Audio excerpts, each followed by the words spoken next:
Auditoría de pymes en base a normas internacionales de auditoría.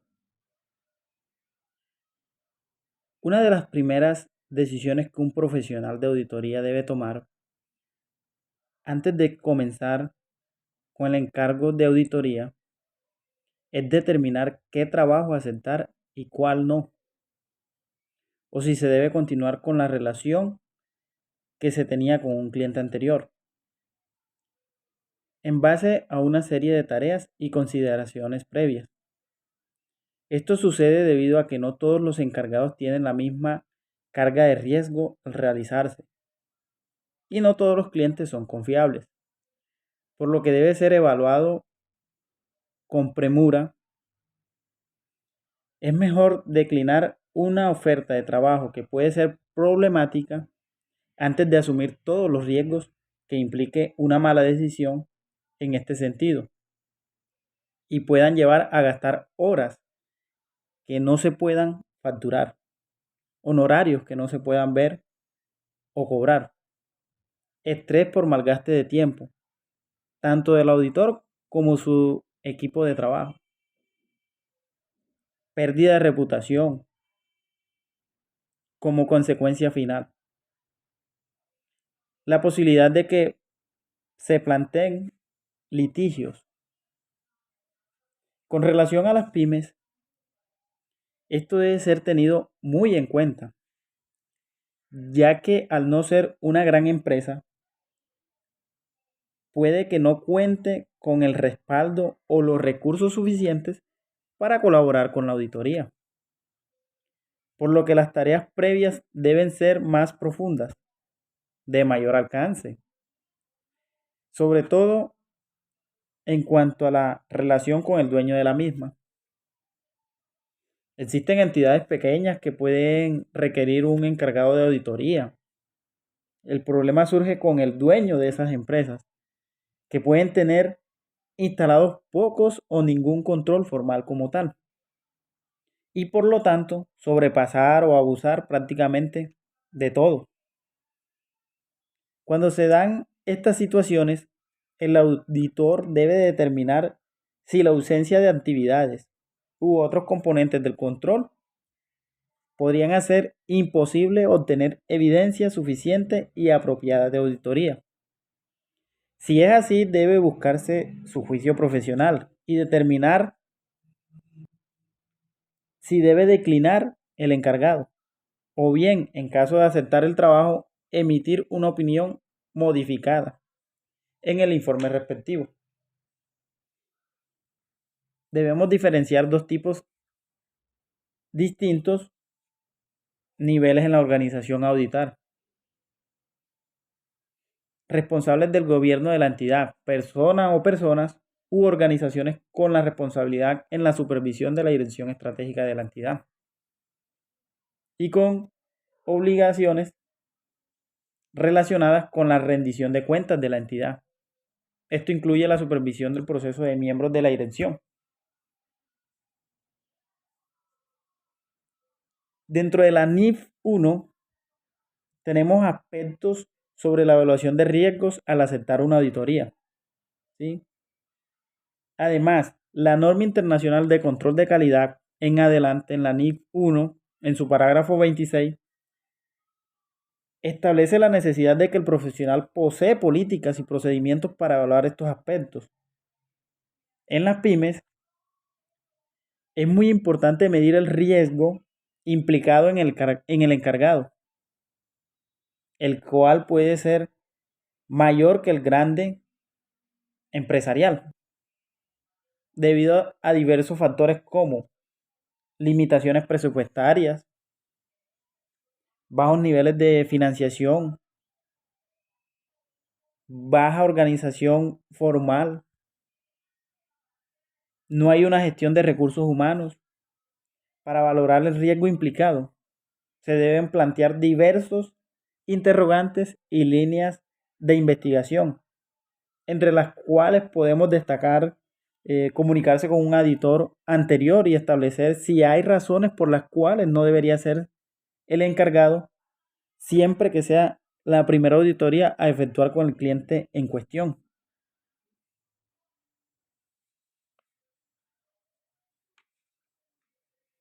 evaluar la competencia y los valores de los directos, ya que probablemente se debe relacionar con ellos a lo largo de todo el encargo. Obtener datos acerca de la opinión pública sobre el potencial del cliente. Establecer si hay indicios sobre si la pyme puede estar implicada en asuntos de lavado de dinero u otra actividad ilícita. También es importante considerar la cultura corporativa, estructura organizacional, tolerancia del riesgo, complejidad de transacciones, etc. Dentro de la NIA 220, en la obtención de información posterior, este punto establece que si posteriormente a la aceptación del encargado, el auditor obtiene otra información que lo hubiera hecho negarse al mismo, deberá adoptar medidas necesarias, pudiendo en caso, siempre que una norma no lo impida, renunciar al trabajo. En la NIA 210 encontramos esas condiciones previas de auditoría y premisas. En la NIA 210, en su parágrafo 3, nos establece que un objetivo primordial de un auditor es aceptar o continuar con un encargo de auditoría, solo cuando se haya acordado previamente sobre qué premisas se va a realizar el encargo, a través de concurrencia o no de condiciones previas de una auditoría. Comprensión por parte del auditor, de la dirección y de los responsables del gobierno de la entidad acerca de los términos del encargado de auditoría. Las condiciones previas que deben darse para realizar la auditoría son: primero, el auditor va a determinar si el marco de información, según si es con fines generales o no, con el cual se ha preparado los estados financieros, es aceptable y si permite opinar sobre la razonabilidad de los mismos. Puede que exista un marco de imagen fiel o de cumplimiento para ello. Debe considerar la naturaleza de la entidad, si es del sector privado o es del sector público, su actividad, la finalidad de los estados financieros, la naturaleza de dichos estados o si las entidades están reguladas por un marco información financiera específico, diferente de lo establecido por las normas contables.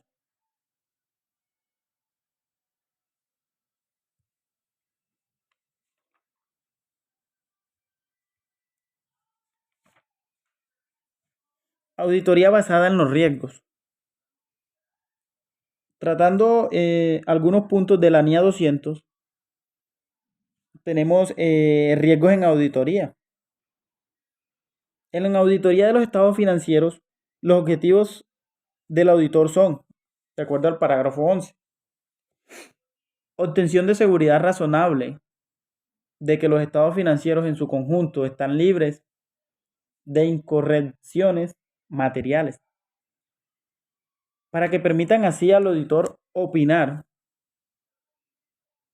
si los mismos están preparados según el marco de información aplicable. Emisión de un informe que contenga la opinión emitida, así como los otros requerimientos de la información establecidas por las NIA. El objetivo general de una auditoría es aumentar la confianza de los usuarios en los estados financieros. Esto lo logra el auditor mediante la expresión de su opinión en el informe sobre si los estados financieros han sido preparados en todos sus aspectos materiales, de conformidad con el marco financiero. Si el auditor sigue los procedimientos y requerimientos de ética establecidos por las NIA, le permitirá expresar tal opinión. Para poder expresar su opinión, deberá tener una seguridad razonable de que no existen incorrecciones materiales que afectan los estados financieros, lo que es un alto grado de seguridad.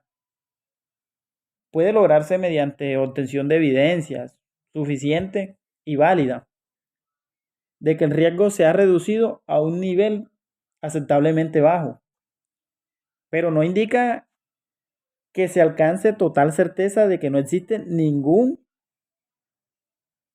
incorrección, ninguna incorrección en los estados financieros, debido a que la auditoría tiene limitaciones inherentes como el tiempo y costo. La naturaleza de los estados financieros y de los procedimientos de auditoría planificados que hacen que la evidencia obtenida sea más convincente que concluyente. Los riesgos de incorrección pueden afectar los estados financieros en su conjunto o las afirmaciones sobre transacciones, saldos contables e información a revelar. Existen tres tipos de riesgos, los cuales dos se relacionan con el cliente y su negocio y otro con la auditoría en sí. Como primero tenemos el riesgo inherente o de negocio.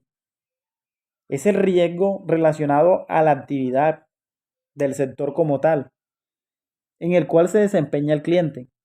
Este riesgo debe ser mitigado o reducido a niveles bajos mediante los sistemas de controles existentes en el mismo.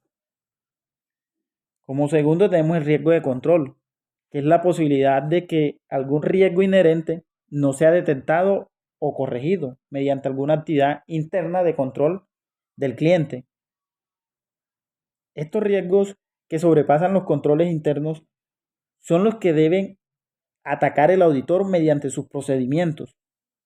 ¿Sí? Y por último tenemos el riesgo de detención, que es la probabilidad de que algún riesgo no corregido por controles internos del cliente no sea detectado posteriormente por los procedimientos aplicados por el auditor. Este es el riesgo mayor, ya que no existe posibilidad alguna de corregirlo una vez que ya se ejecutaron los procedimientos y pueda provocar que el auditor emita una opinión incorrecta. El objetivo es reducirlo a un nivel aceptablemente bajo.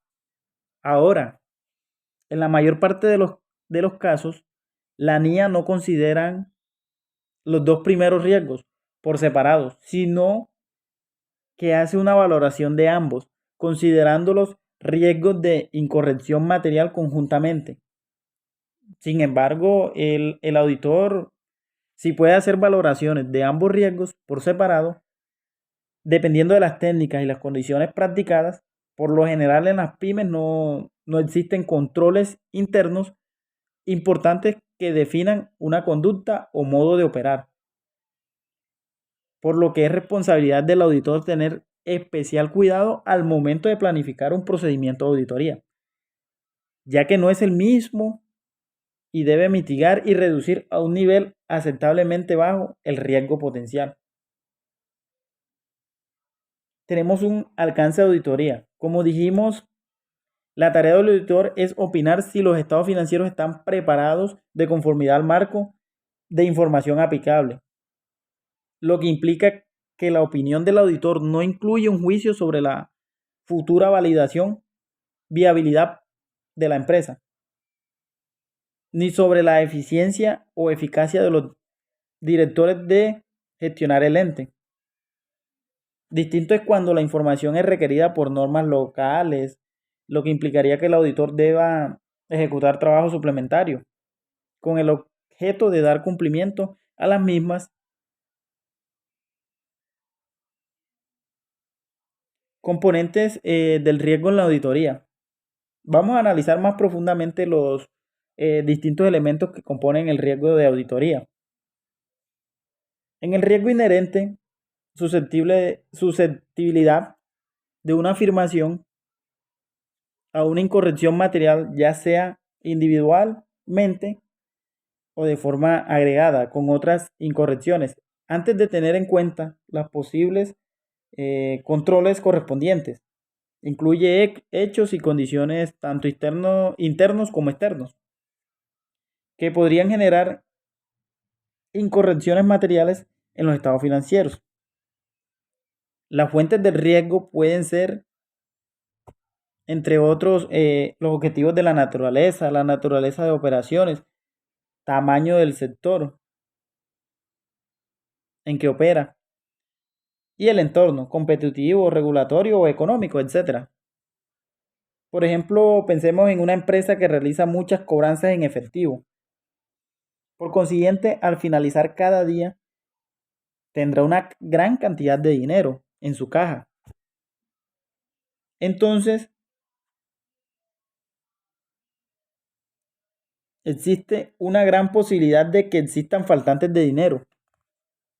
Por ello, se deben establecer controles para mitigar este riesgo.